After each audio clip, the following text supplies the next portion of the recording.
Hindi, ikaw magbibigay ka. Mas tayo.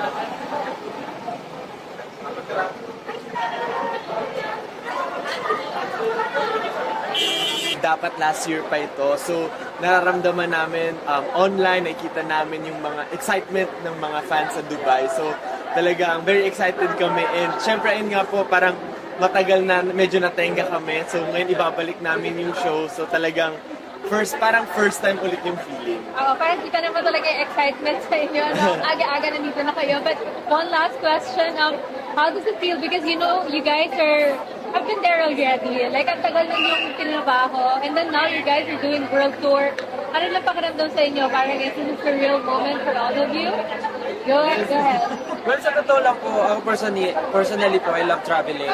So, na-enjoy ko po yung mga tours talaga. Well, nakaka-package siya, to be honest, tiring kasi lagi nagpo-perform.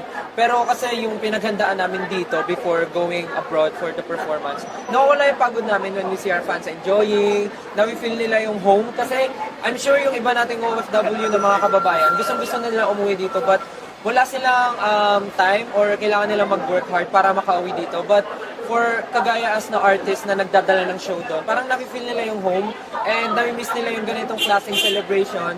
And for us, malaking bagay yun na nakikita sila na masaya kung nasa sila ngayon and nakakapagbigay kami ng entertainment for them.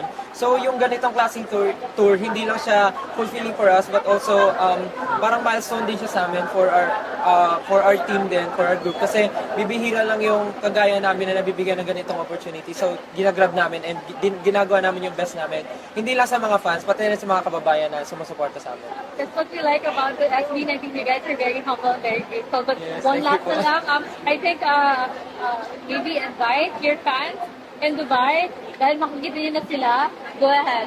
So, ayun po. So, we are inviting all our kababayan in 18 po na kung wala po kayong time and gusto niyo po ng aliw and maging masaya, mag-enjoy, iniimbitahan po namin kayo sa pagtatag Dubai, SB19's Pagtatag Dubai. Sa agenda po yan, doon po namin gaganapin naming concert.